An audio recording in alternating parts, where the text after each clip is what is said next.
Imagine living anywhere else. It's the land of the free. But that dream that you're holding in your mind, that it's possible. It's fried foods. If it's edible, we'll dip it in batter and shove it in a bunch of grease and eat it. Did you diarrhea this morning?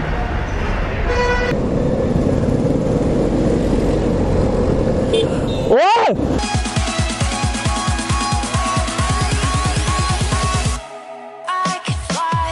Okay, I'll have to move over to the right lane first. I'm glad you checked your mirrors. Oh my god, how rude. You can't just drive your car into a passing motorbike. Like, where does it say that in the driver manual? Someone show me, please.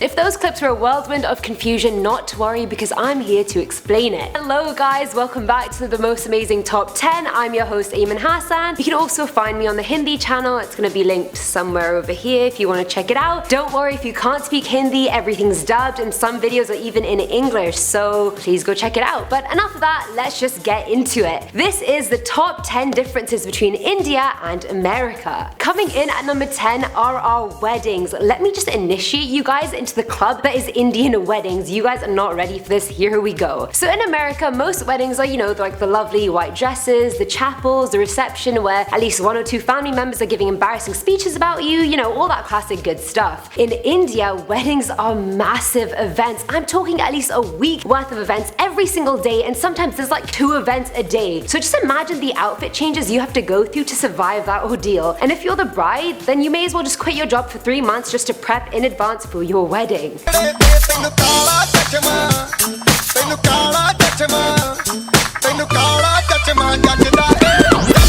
The girl's family does all the events and the guy's family does one. So there's the musical evening, there's a night where the bride gets henna all over her body, there's the actual wedding day itself, and then there are days that are just dance practices. And my favorite is the mehndi, which is kind of like the movie Step Up 2. All the bride's cousins and friends prepare a bunch of dances and they kind of go head to head in like a dance battle with like the groom's side, and whoever wins, well, let's just say they have bragging rights for all of eternity. At number 9, we have our driving. In the US, they drive on the right side and the driver's seat is on the left. Fair enough, pretty easy to understand. In India, they drive on the left side and the driver is on the right seat. It's so funny when you try and switch because I was taught the American way, but I went back to Pakistan and they obviously drive on the other side, and I was there trying to indicate left and then my windshield wiper started going off and I was like, oh my god, carnage, somebody help me. But forget sides because that doesn't even matter and it doesn't even happen, because in India it is literally a free for all. There's actually an underlying code of communication when you drive. You can overtake from whichever side you want. If you don't want to signal, then don't. If you want someone to move out of your way, then just start tailgating them or flash your lights at them till they move out of your way. How much signal I need to cut across 8 lane? None? I turn now. Good luck everybody else! It works, trust me, I've done it. That clip was not an exaggeration. Although there are driving tests, you can still drive without a license. In America, they only really stop you for good reason if you're speeding or something like that, but in India they stop you so much more just because everyone's just having a ball of a time. And in some cases you can just, not stop for the police. Wink wink, nudge nudge, if you know what I'm talking about. Coming in at number 8, we have street food from food trucks. Now we all love a bit of the hot dog cart from down the street, or those chocolate and vanilla twist cones from the ice cream truck that I just love. Even in winter, I'll still have that, I have no shame. So food truck food, okay, that's a bit of a tongue twister. Food truck food. Okay, yes, food truck food is definitely a huge part of American culture, I'd say, and it's the exact same in India. Most things that you can find in an Indian restaurant, unless it's like a watery curry or something, you can probably find it being sold by a street vendor for like $1. Most of it is insane, as authentic as it gets, but let's address the elephant in the room. A lot of street food in India ends up giving you food poisoning or diarrhea. Because I'm not feeling very well at all. I know, it's sad, but it's the truth, and it's usually because either some of the ingredients like the greens haven't been cleaned properly or they've been cleaned with dirty water. And of course you're not going to be going around checking everyone's health and safety procedures, so it's inevitable that when you go to India you're going to get Delhi belly, which is diarrhea, when you visit. So good luck with that, I hope I prepared you. At number 7, we have weekends. In America you get the standard Saturday and Sunday Sunday off every week, and don't we just love it when Friday finally rolls around and you're just like, ah, bed, no more work. But in India, it's not Saturday and Sunday for a lot of people. Sunday is always off for everyone, but unless you work a government job or in the software industry, then Saturday is still a working day. I cry for you. A typical work week in India is about 60 hours long, Monday to Saturday, and you usually don't get paid for overtime. Excuse me? Who made that rule? Coming in at number 6, I had to do this one because you can't leave something this big out of the list. I feel like a lot of sports are really well followed in America, like basketball, like the NBA is insanely huge, baseball is massive, football, hockey, pretty much every sport. But in India, scrap all of that. I have 3 words for you. Cricket, cricket, and cricket. The hype over cricket in India is insane. It's like the hype over basketball and baseball in the US combined. The games are so long, but no one cares. Everyone's just there biting their nails, praying to God that this batter is about to get out. I've never really been into watching any sports, but when cricket is going on and my team is about to lose, I'm just sat there like, don't talk to me. India has one of the best cricket teams in the world, so it's really not surprising that it's the most followed sport over there. At number 5 are house helpers. In the US, this doesn't really exist, but in India, it's a reality in pretty much every single home that can afford it. And no guys, before you tag me, house helpers does not mean servantry or slavery. Almost all upper and middle class families in India have house helpers, so that's just people who are employed to come to your house every day and do the cleaning,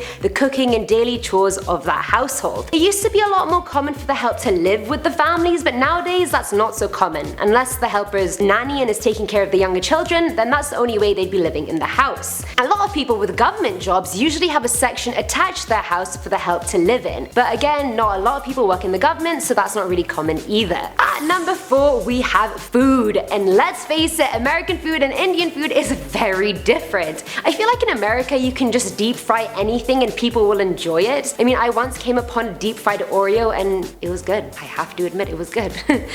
Bruh. The ingredients in the food in both countries is so different. In India, food is a lot more aromatic and spicy. Literally any cinnamon, cumin, coriander, cloves, cardamom, we're just like, yep, sprinkle all that, just more of that, give me more. That's just us, that's just what we do.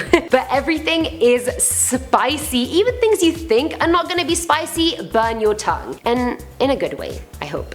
With American food, the best way I can describe it is comfort food. You got fries, burgers, sandwiches, chili dogs, corn dogs, things I know I can order anywhere, I know I'll like. Shout out to you guys, America, for the fried food. At number 3, we have data plans. Hear me out, guys. I'm sorry, but this is a PSA formal complaint. Data plans are so damn expensive in America, it's insane. I pay $90 a month for like 3 GB. That is a bloody robbery. I'm just voluntarily getting robbed at this point. Honestly, why is data so expensive? Anytime I see someone watching a YouTube video in public on data, I'm just like, you're wild. You got one going on. In India, data plans are dirt cheap, and I mean dirt cheap. With networks like Jio, you can get 1 GB of 4G data a day and pay like 200 rupees a month, which is not even $3. Can we just have a moment of silence for my bank account, please? Coming in at number 2 is family time. Yes, don't hate on me, I'm aware that this is totally a universal thing. Family time is very important, we all know that. No one wants to go to Aunt Janice's 65th birthday, but we all go anyway. But in India, family time is crucial.